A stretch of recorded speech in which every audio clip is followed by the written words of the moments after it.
स्थानीय अपराध अन्वेषण शाखा सांगली ने की हुई कार्रवाई में जबरन चोरी, गृहभेदन, चेन स्नैचिंग सहित 19 अपराधों का पर्दाफाश किया गया है। पुणे में 26 मोबाइल फोन जब्त करके कुल 35,25,700 रुपये का माल हिरासत में लिया गया है। सांगली से रंजित मस्के की रिपोर्ट। मालाविषयक गुन्हे दाखल आहेत ते आता उघडकीस आलेले आहेत।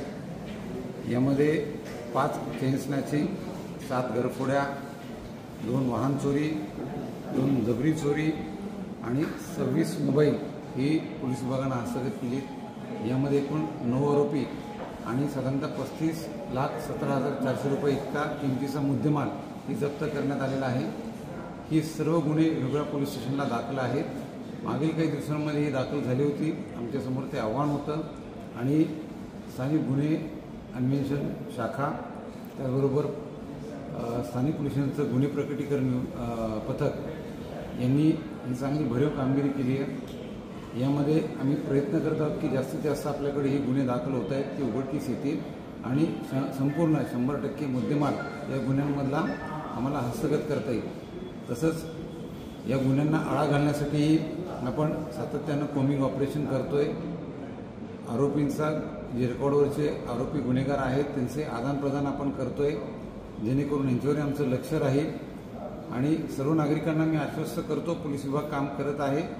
आपणही काही जागरूक नागरिक म्हणून काही गोष्टींची खबरदारी घेणं गरजेचं आहे।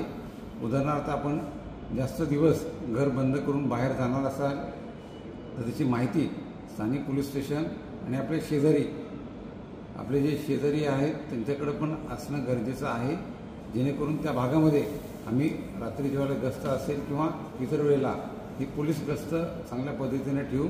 त्या भागामध्येही आपलं फिक्स पॉईंट आम्हाला नेमणं सोपं जाईल। स्थानिक ग्रामरक्षक दल आहे, तंटामुक्त समिती आहे आणि पोलीस पाटील संघटना आहे। यांच्या मदतीने आम्ही ग्रामीण भागामध्ये लक्ष ठेवून आहोत आणि अशा प्रकारचे गुन्हे घडणार नाहीत किंवा काही दाखल झाले असतील तर त्याला आपण तात्काळ उघडकीस आणण्याचे प्रयत्न करतोय। पोलीस ताई आणि पोलीस दादांच्या संदर्भात माननीय पोलीस महासंचालक कार्यालयाकडून पोलीस काका आणि पोलीस दीदी या संकल्पना निर्गमित करण्यात आल्या होत्या। त्यानुसार आम्हाला आदेशही प्राप्त आहेत। सर्व जिल्ह्यातील शाळा आणि कॉलेजमध्ये या दोन्ही पदांसाठी पोलीस काका आणि पोलीस दीदी कर्मचारी हे नियुक्त करण्यात आलेले आहेत।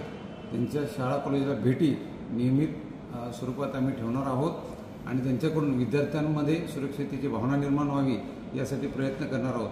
त्यामध्ये समुपदेशन आणि प्रबोधन हे दोन्ही कार्यक्रम आम्ही त्या ठिकाणी राबवू।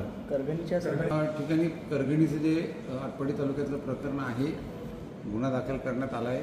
सर्व आरोपींना पण तात्काळ पोलिसांनी ताब्यात घेतलेलं आहे, त्यांना अटक केलेली आहे आणि यातील पुरावे पण आम्ही घेत आहोत जेणेकरून ही घटना कशामुळे झाली, काय गोष्टी कारणीभूत आहेत आणि लवकरात लवकर आम्ही याचं दोषारोपपत्र पण माननीय न्यायालयामध्ये सादर करू।